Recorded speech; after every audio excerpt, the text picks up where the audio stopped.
कर रहे हैं क्योंकि हरियाणा प्रदेश का 60वां जन्मदिन है और इसमें वर्तमान में जो नायब सरकार है वो किस तरीके के काम कर रही है, पहले की सरकारों ने प्रदेश को तरक्की के रास्ते पर कहां लाकर छोड़ा और क्या क्या चैलेंजेस प्रदेश के सामने है। मेरे साथ रामराज शर्मा हैं, भारतीय जनता पार्टी से प्रवक्ता, गुरजीत सिंह मान कृषि विशेषज्ञ मेरे साथ हैं, एडवोकेट सुशील वर्मा जी मेरे साथ अर्थशास्त्री हैं, सुरेंद्र भाटिया जी वरिष्ठ पत्रकार हैं और जगदीश सैनी जी इतिहासकार मेरे साथ हैं। आप सबका एक बार फिर से स्वागत है। भाटिया साहब, आपसे चर्चा में करूंगा।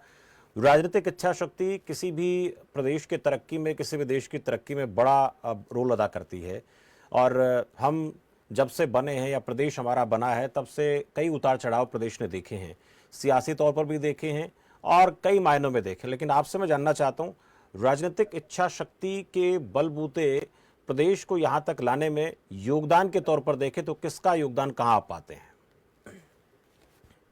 शमशेर जी, सबसे पहले तो हरियाणा वासियों को हरियाणा के आज जन्मदिन पर सबको बधाई जी। और हरियाणा इस समय एक विकसित प्रदेश है, इसमें कोई दो राय नहीं है जी। लेकिन जो सवाल आपने किया वही मेरे जहन में चल रहा था। हम अब तक की बहस में हरियाणा के जो असली निर्माता है उनको शायद भूल गए। जी। हरियाणा के गठन में चौधरी देवीलाल का बहुत बड़ा योगदान था। चाहे वो चौधरी देवीलाल प्रदेश के पहले मुख्यमंत्री नहीं बन पाए, लेकिन एक बड़े संघर्ष के बाद, चौधरी देवीलाल के एक बड़े संघर्ष के बाद हरियाणा का गठन हुआ। चौधरी बंसीलाल का अगर हम उल्लेख ना करें तो हम बहुत बड़ा अन्याय करेंगे। जब हमें प्रदेश मिला था, हमारे पास पीने योग्य पानी नहीं था, सड़कें नहीं थी, बिजली नहीं थी। उन्होंने उनका लक्ष्य रखा और हर गांव को सड़क से जोड़ा, बिजली से जोड़ा। चौधरी बंसीलाल का ये विजन था। उन्होंने विकास की पटरी पर हरियाणा को दौड़ाया, उसमें सभी का योगदान था। मैं चौधरी बंसीलाल जी से लेके और मनोहर लाल तक सभी ने अपना योगदान दिया। नायब सिंह सैनी अभी 1 साल से आए हैं, जब उनका कार्यकाल होगा तो वो भी योगदान देंगे। लेकिन कुछ चीजें अगर हमारे भाई रामराज जी ने अगर ये कहें कि सब कुछ 2014 के बाद आया तो वो शायद एक बड़ी अनुचित बात होगी। 2014 तक भी विकास हुआ था और उसके बाद भी हुआ है। हरियाणा जब बना था 2 सरकारी कॉलेज, एक विश्वविद्यालय कुरुक्षेत्र विश्वविद्यालय और एक रीजनल सेंटर हमें मिला था। 14 में उनकी संख्या 38 हो गई थी, विश्वविद्यालयों की संख्या, और अब 67 हो गई है। इसका अर्थ है कुछ 33 लाख की हमारी पॉपुलेशन थी 66 में, जो 3 करोड़ से ऊपर है। गुड़गांव 2000 में बना।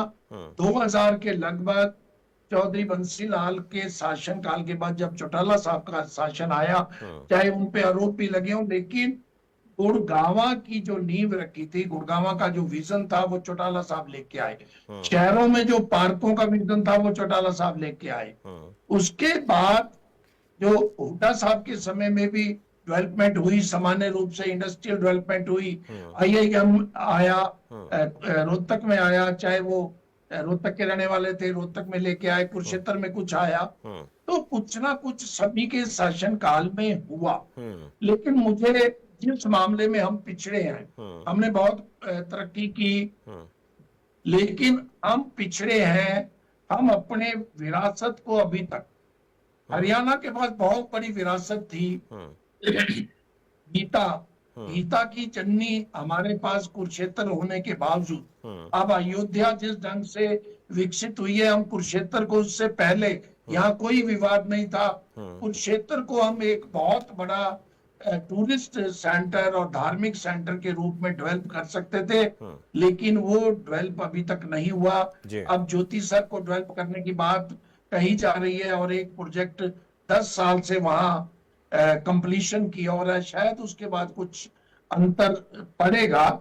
लेकिन हमें अभी भी बहुत काम करने की जरूरत है। सबसे ज्यादा इस समय नायब सैनी को जो काम करने की जरूरत है, धरातल पर व्यवस्थाएं खराब हो रही हैं।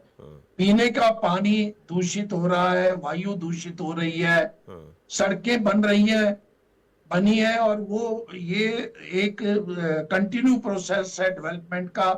जो सड़कें गडकरी जी पूरे देश में बनवा रहे हैं वो अटल बिहारी वाजपेयी जी का विजन था, मनमोहन सिंह जी का विजन था। और उसके बाद मोदी जी के शासन में जो नेशनल हाईवे अथॉरिटी की सड़कें बनी है, लेकिन स्टेट हाईवे और स्टेट सड़कों की जो हालत है वो अच्छी नहीं है। जो शहरों की हालत है बहुत बुरी हालत है, हरियाणा के शहरों की ट्रैफिक जाम को लेके, और जो मैं पीने की पानी कचरा प्रबंधन को लेके, इवन की गुड़गांव के बारे में राव इंद्रजीत जी ने जो बनते ही इस 2024 में मंत्री बनने के बाद उनका एक बहुत बड़े दिल्ली के अंग्रेजी अखबार में इंटरव्यू छपा था, मैंने वो देखा था। उन्होंने उनकी राय अच्छी नहीं थी। और गुड़गांव में रह रहकर जो चीजें हमारे सामने आती हैं, कुछ विदेशी कचरा उठाते हुए नजर आए, हमारे लिए बड़ी शर्मसार की बात। ये एक तरफ मिलेनियम सिटी है और दूसरी तरफ जो पुराना गुड़गांव है, और हीरो होंडा चौक से जब आप जाते हो झज्जर की ओर, हालात ठीक करने की जरूरत है। आपके पास एक अच्छा नींव मिली हुई है, 60 साल की जो नींव मिली है उस पर बड़ी बिल्डिंग बनाने की इस हरियाणा सरकार को धरातल पर जाकर जो है शहरों को सुधारने की जरूरत है। अब छोटे मोटे कुछ चीजों को ये सुधार लें तो बहुत सुधार हो सकता है। करप्शन को अगर ये ठीक कर लें, अब शहरों में क्या चल रहा है, कल भी एक मान साहब बैठे हैं, कल भी एक बहुत बड़ा विवाद सिरसा में हुआ। जो गोकुल सेतिया है वो धरती पे 2 घंटे तक रात बैठे रहे, पूरी अनाज मंडी बैठी रही, और वो भ्रष्टाचार का ही एक मामला था। एक नई बने सीवर की होल पे ट्रक उल्ट गया और बहुत बड़ी दुर्घटना हुई। तो इस प्रकार की जो धरातल पे अमृत योजना, स्मार्ट सिटी योजना, जितनी ये योजनाएं थी, वो योजनाएं धरातल पर नहीं उतरी हैं।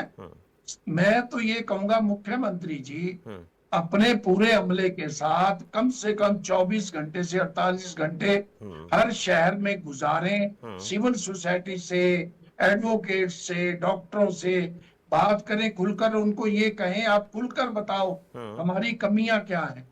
आपको तभी उसकी धरातल पे चीजों का पता लगेगा। मुख्यमंत्री से जो भी लोग मिलने जाते हैं, प्रशंसा के 2 बातें कहकर अपना काम करवा के वापस आते हैं। धरातल की जरूरत है। ब्यूरोक्रेसी पूरी तरह हावी है। आज से 10-15 साल पहले तक जो ब्यूरोक्रेसी होती थी वो जन भागीदारी से काम करवाती थी, और उससे बजट। चौधरी देवीलाल जी एक चीज लेके आए थे, मैं अंतिम बात आपको कह के अपनी बात पूरी करूंगा। जन भागीदारी की उस समय बजट कम होता था, वो कहते थे जो गली 25% पैसे देगी उसकी गली पहले बनेगी। तब गलियां कच्ची होती थी।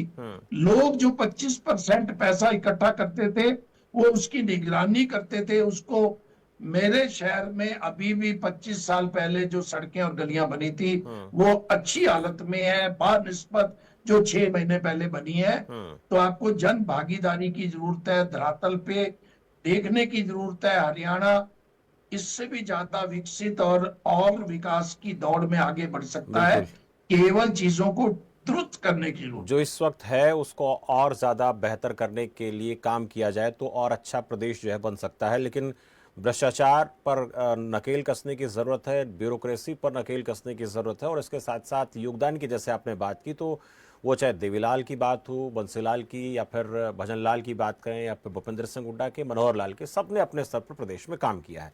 मेरे साथ जगदीश सैनी जी